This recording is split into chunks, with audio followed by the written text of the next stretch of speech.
আসসালামু আলাইকুম ওয়া রাহমাতুল্লাহি ওয়া বারাকাতুহু। প্রিয় ভাই ও বন্ধুরা, কেমন আছেন? আশা করি সবাই ভালো আছেন। দেশ ও প্রবাস থেকে যারাই এই মুহূর্তে ভিডিওটি দেখতেছেন, আমার পক্ষ থেকে রইল আপনাদের জন্য আন্তরিক মোবারকবাদ।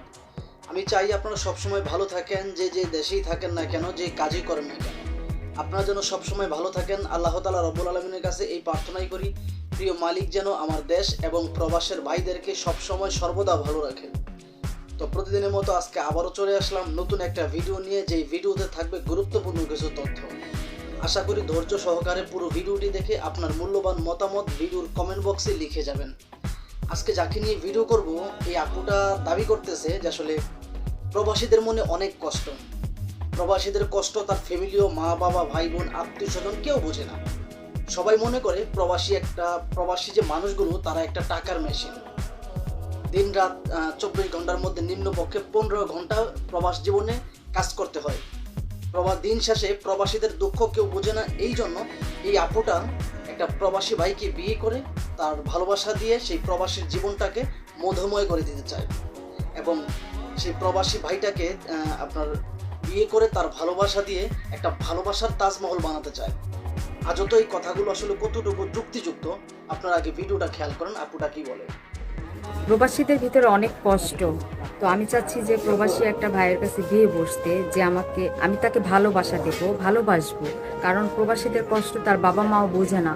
তারা হয়তো ভাবে যে প্রবাসীদের টাকার মেশিন, যেটাকে বলে, অনেকেই বলে যে বাইরে থাকলেই নাকি টাকার মেশিন। তো আমি সেটা চাচ্ছি না।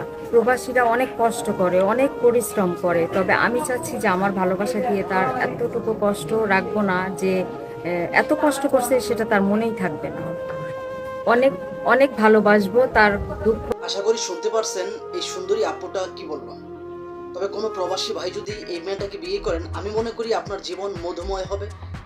এটা অবিশ্বাসের কিছু না, কেননা প্রবাসীদের কষ্ট আসলে এভাবেও কেউ বুঝে না। শুধুমাত্র একজন প্রবাসী আরেকজন প্রবাসীর দুঃখ বোঝে, এবং প্রবাসী ভাইদের যে ফ্যামিলিগুলো 100% থেকে আপনার 95% ফ্যামিলি তাদের কষ্ট বুঝে না। সবাই মনে করে প্রবাসীরা হচ্ছে একটা টাকার মেশিন। আসলে এরকম কোনো একটা সুন্দরী গার্লফ্রেন্ড কিংবা এরকম সুন্দরী একটা বউ যদি কোনো একটা প্রবাসী থাকে, আমি মনে করি তার জীবনটা ধন্য হবে। এই কথাগুলো যদি আপনারা বিশ্বাস করেন, আমি মনে করব আপনারা বোকার স্বর্গে বাস করতেছেন। কেননা অনেক প্রবাসীদের বউ পরকিয়া করে চলে যায়।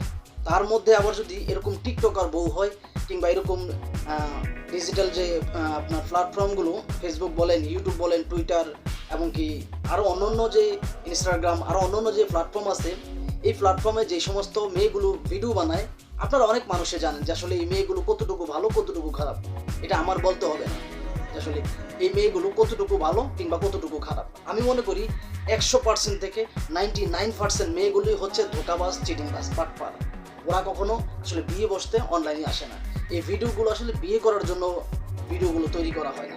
মূলত এই ভিডিওগুলো তৈরি করা হয় প্রবাসীদেরকে দেউলিয়া করার জন্য। অনেক মেয়ে বলে যে আমি অনলাইনে বিয়ে করতে চাই, এবং অনলাইনে বিয়ে করে একজন প্রবাসীকে একটা জন্ম নিবন্ধনের কাগজ দেয়, এবং কি একটা কাবিননামার কাগজ দেয়, যে কাবিননামাটা কম্পিউটার দোকান থেকে 250 টাকা দিয়ে বানানো যায়, এবং যে আপনার জন্ম নিবন্ধনের কাগজটা দেওয়া হয়, সেটাও কিন্তু অনলাইন থেকে 250 টাকা দিয়ে কম্পিউটার দোকান থেকে বানানো যায়। এবং কি আপনার জন্ম নিবন্ধনের কাগজের আপনার অনলাইন করা থাকে না। যদি অনলাইন করা কাগজ ওদের দেয়, সত্যিকার অনলাইন করা কাগজ যদি, নিবন্ধন কাগজ যদি আপনাদেরকে দেয়, তাহলে আপনারা ওদেরকে খুঁজে বের করে ফেলতে পারবেন। এই জন্য ওরা কখনোই ওদের অরিজিনাল কাগজপত্র আপনাদেরকে দিবে না, অরিজিনাল ডকুমেন্টস আপনাকে দিবে না, এবং কি ওর ঠিকানাটাও আপনাকে দিবে না। শুধুমাত্র ওরা বলবে কি যে আসলে ওরা যদি বলে যে আমার বাড়ি কুমিল্লা, তাহলে বুঝে নিতে হবে ওর বাড়ি হচ্ছে ঢাকায়।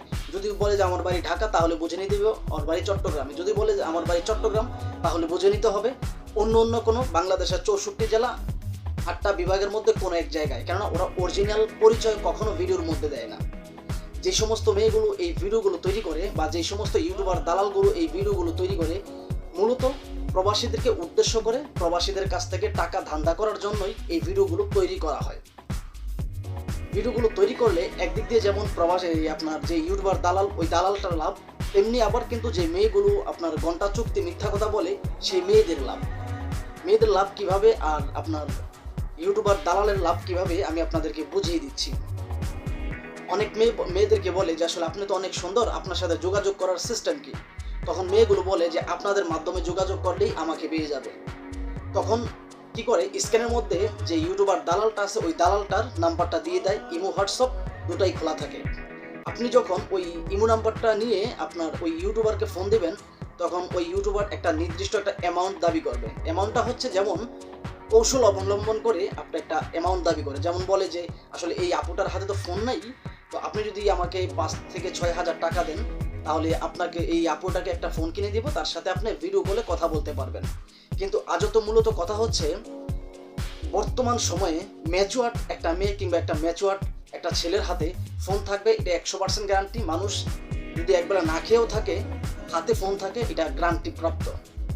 অথচ ওরা বলে যে আসলে এই হাপুটার হাতে ফোন নাই। যখনই আপনি এই দালালদেরকে 2-5 হাজার টাকা দিবেন, তখনই আপনার নাম্বারটা ব্লক করে দিবে, আপনার সাথে বাজে বিহেভ করার শুরু করবে।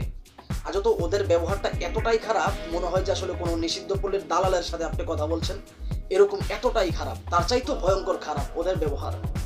আর এই যে মেয়েগুলোর কথা বলতেছেন, শুধুমাত্র দালালটার ইউটিউব যে দালাল, ওই দালালের ব্যবহার করার বিষয়টা কিন্তু এরকম না, তার চাইতো বেশি খারাপ হচ্ছে যে আপনার এই যে মেয়েগুলো প্রতিবেদন যে নামে যে ডিজিটাল ভিক্ষা করা যে মেয়েগুলো, ওদের ব্যবহার তার চেয়ে বেশি খারাপ। কারণ ওরা তো, আমি মনে করি ওরা একটা সময় আপনার ইমো ফ্রিল্যান্সিংয়ে জব করতো, যে অডিও কল 500 ভিডিও কল 1000, এরকম ইমো ফ্রিল্যান্সিংয়ে জব করতো। আর নয়তো নিষিদ্ধ পল্লীর কর্মী ছিল এই সমস্ত মেয়েগুলো, আর এই ইউটিউবারগুলো ছিল ওই নিষিদ্ধ পল্লীর দালাল। দালাল যদি না হতো তাহলে মানুষের টাকা পয়সার প্রতি তাদের এতটা লোভ লালসা থাকতো না। অরিজিনাল ভালো যে মেয়েগুলো তারা কখনো প্রতিবেদন করবে না, অরিজিনাল ভালো যে মেয়েগুলো তারা কখনো এই সমস্ত অনৈতিক কাজে নিজেকে জড়াবে না।